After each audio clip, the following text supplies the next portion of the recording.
Welcome to bio world now. Transport in plants के इस video में हम लोग ऑस्मोसिस, प्लाज्मोलाइसिस और इम्बिबिशन के प्रोसेस को डिस्कस करेंगे। डिफ्यूज़न और फैसिलिटेटेड डिफ्यूज़न की तरह ऑस्मोसिस भी एक टाइप का पैसिव ट्रांसपोर्ट है। ऑस्मोसिस को हम लोग डिफरेंट टाइप से डिफाइन कर सकते हैं। फर्स्ट डेफिनेशन है osmosis is the movement of solvent और water through a semi permeable membrane from the region of its high concentration to its low concentration until it reaches equilibrium। Osmosis में solvent या water का movement semi permeable membrane से होकर solvent के high concentration वाले area से solvent के low concentration वाले एरिया में होता है, और ये मूवमेंट तब तक होता है जब तक इक्विलिब्रियम ना पहुंच जाए। इस बीकर के इस रीजन में सॉल्वेंट यानी वाटर का कंसंट्रेशन अधिक है और इस रीजन में सॉल्वेंट का कंसंट्रेशन कम है, इसलिए ऑस्मोसिस के प्रोसेस से सॉल्वेंट का मूवमेंट सॉल्वेंट के हाई कंसंट्रेशन वाले एरिया से सॉल्वेंट के लो कंसंट्रेशन वाले एरिया में होगा, और ये मूवमेंट तब तक होगा जब तक दोनों रीजन का कंसंट्रेशन सेम ना हो जाए। जिस सॉल्यूशन में वाटर का कंसंट्रेशन अधिक होता है उसे डाइल्यूट या हाइपरटोनिक सॉल्यूशन कहते हैं, और जिस सॉल्यूशन में वाटर का कंसंट्रेशन कम होता है उसे कंसंट्रेटेड या हाइपरटोनिक सॉल्यूशन कहते हैं। यानी यहाँ ऑस्मोसिस के प्रोसेस में वाटर का मूवमेंट डाइल्यूट या हाइपरटोनिक सॉल्यूशन से कंसंट्रेटेड या हाइपरटोनिक सॉल्यूशन में हो रहा है। इस तरह से ऑस्मोसिस का सेकेंड डेफिनेशन है osmosis is the movement of solvent through a semi permeable membrane from a dilute or hypertonic solution to a concentrated or hypertonic solution until it reaches equilibrium.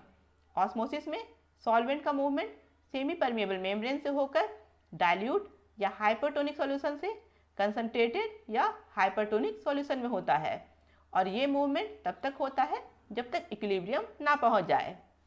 हम लोगों ने वाटर पोटेंशियल में पढ़ा था कि जिस solution में वाटर का कंसंट्रेशन अधिक होता है उसका वाटर पोटेंशियल हाई होता है, और जिस सॉल्यूशन में वाटर का कंसंट्रेशन कम होता है उसका वाटर पोटेंशियल कम होता है। यानी यहाँ वाटर का मूवमेंट हाई वाटर पोटेंशियल वाले एरिया से लो वाटर पोटेंशियल वाले एरिया में हो रहा है। इस तरह से ऑस्मोसिस का थर्ड डेफिनेशन है osmosis is the movement of water through a semi permeable membrane from a region of high water potential to a region of low water potential. Osmosis में वाटर का मूवमेंट सेमी परमिएबल मेम्ब्रेन से होकर high water potential वाले area से low water potential वाले area में होता है। नेक्स्ट टॉपिक है प्लाज्मोलाइसिस। प्लाज्मोलाइसिस को पढ़ने से पहले हम लोग पढ़ेंगे कि कंसंट्रेशन के आधार पर सॉल्यूशन कितने टाइप के होते हैं। कंसंट्रेशन के आधार पर सॉल्यूशन तीन टाइप के होते हैं। First hypertonic solution, second isotonic solution और थर्ड हाइपरटोनिक सॉल्यूशन। फर्स्ट है hypertonic solution. If the external solution has low solute concentration और हाई सॉल्वेंट और water concentration compared to the cytoplasm of plant cell then it is hypertonic solution। अगर cell के cytoplasm के compare में cell के बाहर के सॉल्यूशन में सॉल्यूट का कंसंट्रेशन कम है यानी सॉल्वेंट या वाटर का कंसंट्रेशन अधिक है तो ये एक हाइपरटोनिक या डाइल्यूट सॉल्यूशन है। सेकेंड है isotonic solution. If the external solution has the same solute concentration as the cytoplasm of plant cell then it is isotonic solution.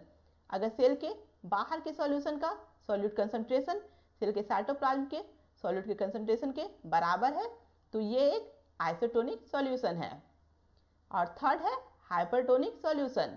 If the external solution has higher solute concentration और low solvent और water concentration compare to the cytoplasm of plant cell then it is hypertonic solution. अगर cell के cytoplasm के compare में cell के बाहर के solution में सॉल्यूट का कंसंट्रेशन अधिक है यानी सॉल्वेंट या वाटर का कंसंट्रेशन कम है तो ये एक हाइपरटोनिक या कंसंट्रेटेड सॉल्यूशन है। अगर हम लोग प्लांट सेल को डिफरेंट टाइप के सॉल्यूशन यानी हाइपरटोनिक सॉल्यूशन, आइसोटोनिक सॉल्यूशन और हाइपरटोनिक सॉल्यूशन में रखेंगे तो प्लांट सेल में वाटर का मूवमेंट कैसे होगा। फर्स्ट कंडीशन है if the concentration of water is low inside the cell than its medium surrounding then water will enter into cell and cell will swell up. The cell is said to be turgid. यहाँ first condition में cell के अंदर water का concentration कम है और cell के बाहर water का कंसंट्रेशन अधिक है, यानी यहाँ सेल हाइपरटोनिक सॉल्यूशन में है। इसलिए इस कंडीशन में वाटर सेल के बाहर से सेल के अंदर में इंटर होगा, जिसके कारण सेल फूल जाएगा और इस तरह के सेल को कहते हैं टर्जिड। वाटर के इंटर होने के कारण वाटर सेल वॉल पर प्रेशर क्रिएट करेगा। इस प्रेशर को कहते हैं टर्गर प्रेशर। क्योंकि प्लांट सेल का सेल वॉल बहुत रिजिड होता है, इसलिए इस प्रेशर के कारण प्लांट सेल रप्चर नहीं होगा। सेकेंड कंडीशन है if inside and outside of the cell has same water concentration then there will be no net movement of water across the cell membrane and cell size will be same. The cell is said to be flaccid. यहाँ second condition में cell के अंदर और cell के बाहर water का concentration same है, यानी यहाँ सेल आइसोटोनिक सॉल्यूशन में है। इस कंडीशन में वाटर का नेट मूवमेंट जीरो होगा, यानी जितने अमाउंट में वाटर सेल के बाहर से सेल के अंदर में इंटर होगा, सेम अमाउंट में वाटर सेल के अंदर से सेल के बाहर आएगा। इसलिए यहाँ सेल का साइज सेम होगा और इस तरह के सेल को कहते हैं फ्लैसिड। थर्ड कंडीशन है if the concentration of water is high inside the cell then its medium surrounding then cell will be lose water by osmosis and cell will be shrink. The cell is said to be plasmolized. यहाँ third condition में cell के अंदर water का concentration अधिक है और cell के बाहर वाटर का कंसंट्रेशन कम है, यानी यहाँ सेल हाइपरटोनिक सॉल्यूशन में है। इसलिए इस कंडीशन में सेल वाटर लूज करेगा, यानी वाटर सेल के अंदर से सेल के बाहर में मूव होगा, जिसके कारण सेल सिकुड़ जाएगा और इस तरह के सेल को कहते हैं प्लाज्मोलाइज्ड सेल और इस प्रोसेस को कहते हैं प्लाज्मोलाइसिस। यानी प्लाज्मोलाइसिस वो प्रोसेस है जिसके द्वारा हाइपरटोनिक सॉल्यूशन में सेल वाटर लूज करता है, जिसके कारण सेल सिकुड़ जाता है, यानी सेल प्लाज्मोलाइज्ड हो जाता है। नेक्स्ट है इम्बिबिशन।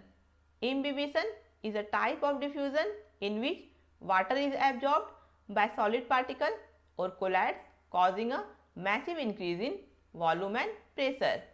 इम्बिबिशन एक टाइप का डिफ्यूजन है जिसमें सॉलिड पार्टिकल या कोलाइड्स के द्वारा वाटर एब्जॉर्ब किया जाता है।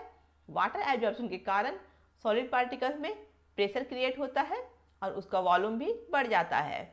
अगर हम लोग सूखे हुए लकड़ी के एक छोटे से टुकड़े को वाटर में डालेंगे तो कुछ समय बाद देखेंगे कि वो लकड़ी का टुकड़ा फूल गया है, क्योंकि इम्बिबिशन के कारण लकड़ी का वो टुकड़ा वाटर एब्जॉर्ब कर लेता है, जिसके कारण उसका वॉल्यूम बढ़ जाता है। इम्बिबिशन का दूसरा इंपॉर्टेंट एग्जाम्पल है absorption of water bye seed. Seed imbibition के कारण वाटर एब्जॉर्ब करता है, जिसके कारण उसमें प्रेशर क्रिएट होता है और इस प्रेशर के कारण सीड से सीडलिंग बाहर निकलता है। अगर हम लोग ड्राई सीड को वाटर में डालेंगे तो कुछ समय बाद देखेंगे कि वो ड्राई सीड फूल गया है, क्योंकि इम्बिबिशन के कारण ड्राई सीड वाटर एब्जॉर्ब कर लेता है, जिसके कारण उसका वॉल्यूम बढ़ जाता है।